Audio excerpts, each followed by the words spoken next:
214 वीर जवानों को श्रद्धांजलि देने के लिए एकत्रित हुए हैं, जिन्होंने देश की कानून व्यवस्था को कायम रखने, देश की एकता और अखंडता को बनाए रखने तथा देश के नागरिकों की जान और माल की सुरक्षा करने के अपने कर्तव्य को निभाते हुए अपने प्राण न्यौछावर कर दिए। मैं आज यहाँ राज्य स्तरीय पुलिस शहीदी दिवस के अवसर पर पुलिस बलों के शहीद हुए ऐसे सभी बहादुर अधिकारियों व जवानों को श्रद्धांजलि अर्पित करता हूँ।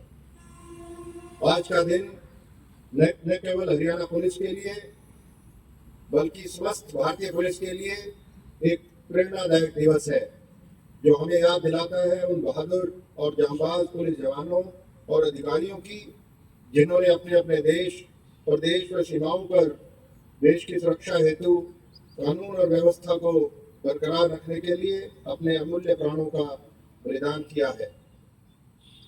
देश सेवा व कर्तव्य परायणता के लिए अपने प्राणों की आहुति देने वाले इन शहीद जवानों का राष्ट्र सदैव ऋणी रहेगा। आज का दिन हरियाणा पुलिस और भारतीय पुलिस के उन वीर सपूतों के अदम्य साहस और कर्तव्य परायणता को समर्पित है, जिसके चलते देश की सीमाओं से लेकर हमारे गांवों व शहरों के हर नागरिक अपने को सुरक्षित महसूस करता है। आतंकवादी गतिविधियों को नियंत्रण में रखने के लिए हम अपने जवानों को अत्याधुनिक हथियारों का प्रशिक्षण देकर उनकी कार्य कुशलता में निरंतर सुधार करते रहेंगे, ताकि वे समाज विरोधी तत्वों की नई चुनौतियों का मुकाबला कर सकें, जिससे नागरिकों की सुरक्षा सुनिश्चित की जा सके, राष्ट्रीय संपत्ति को नुकसान होने से बचाया जा सके। साथियों, देश की सुरक्षा के लिए प्राणों का बलिदान देने वाले सभी अमर पुलिस कर्मियों की कुर्बानियों को सलामी देते हुए हमें यह संकल्प लेना है कि हम देश में अराजकता और अशांति फैलाने वाले तत्वों को अपने नापाक इरादों में कभी सफल नहीं होने देंगे। खाकी वर्दी का रंग भी हमें अपने कर्तव्य की पालना करते हुए खाक में मिल जाने की ही प्रेरणा देता है। मौत दुनिया में सभी को आती है, परंतु देश की आन बान शान की खातिर और समाज में अशांति फैलाने वालों के मंसूबों को नाकाम करते हुए जो मृत्यु को गले लगाता है, उसका नाम देश की एकता व अखंडता के लिए दी गई कुर्बानियों के इतिहास में न केवल स्वर्ण अक्षरों से लिखा जाता है, बल्कि उनका आदर्श जन श्रुतियों के माध्यम से सदैव अमर हो जाता है। आज के दौर में हमारा देश चहुमुखी तरक्की के रास्ते पर तेजी से आगे बढ़ रहा है। हमारी तरक्की से ईर्ष्या रखने वाले कुछ असामाजिक तत्व उग्रवाद और अलगाववाद का नारा देकर हमारे देश की शांति और अमन को भंग कर देने की नाकाम कोशिश करते रहते हैं। संकट की इस घड़ी में हमारे देश और प्रदेश का प्रत्येक नागरिक वर्दी पहने सिपाही और सीमा पर तैनात हर फौजी पर भरोसा करता है। फर्ज की अदायगी करते समय हमें यह नहीं भूलना चाहिए कि हम जनता के सेवक हैं। जैसा कि आप जानते हैं, 21 अक्टूबर 1959 को भारत तिब्बत सीमा पर लद्दाख के क्षेत्र में केंद्रीय रिजर्व पुलिस बल के 10 जवान सीमा पर गश्त करते हुए चीनी सैनिकों द्वारा घात लगाकर किए गए हमले का शिकार हो गए थे। तभी से 21 अक्टूबर को पुलिस शहीदी दिवस के रूप में मनाने की परंपरा आरंभ की गई।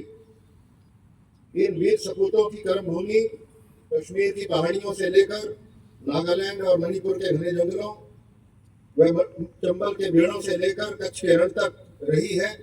वह इन्होंने हर समय आतंकवादियों, उग्रवादियों, अपराधियों व असामाजिक तत्वों से निपटते हुए भारत के जनमानस और भारत माता की सेवा की है। आज 21 अक्टूबर का दिन है और जैसा कि आप जानते हैं, पुलिस शहीदी दिवस मनाया जाता है आज ही के दिन। वर्ष 1959 में लद्दाख में सीआरपीएफ के 10 जवानों को चीनी सैनिकों ने घात लगाकर आज ही के दिन उनको मार दिया था और उसी के बाद से उनकी याद में ये इस दिन को पुलिस शहीदी दिवस के रूप में मनाया जाता है।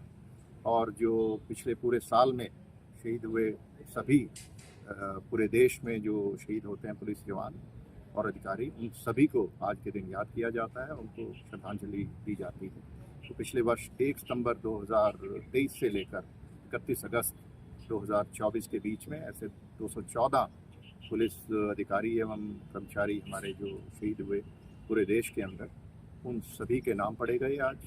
और ये शहीदी दिवस पूरे देश के अंदर सभी पुलिस लाइनों में और जितनी हमारी पैरामिलिट्री फोर्सेस हैं उन सभी के जहाँ भी कोई ना कोई उनका सेंटर है वहाँ सभी जगह मनाया जाता है और सभी के नाम पढ़े जाते हैं। उनको उनकी याद में परेड की जाती है और उनको श्रद्धांजलि दी जाती है। तो इसी के लिए आज हम सभी एकत्रित हैं। सर, लॉरेंस की बात करें तो लगातार शूटर बढ़ एक तो आप बाबा ग्लैमराइज सिद्दीकी उसमें नहीं, ये ऐसा नहीं होता है। वो तो बाबा सिद्दीकी हो या कोई और मर्डर हो, जहाँ भी हुआ वहाँ की पुलिस उनको इन्वेस्टिगेट करेगी, उसमें जो भी हमारा असिस्टेंस है वो दी जाएगी। और जो अपराधी हैं वो किसी एक जगह या शहर या किसी उसके नहीं होते, वो तो अपराधी हैं और उनके खिलाफ सब बराबर कार्रवाई की जाएगी।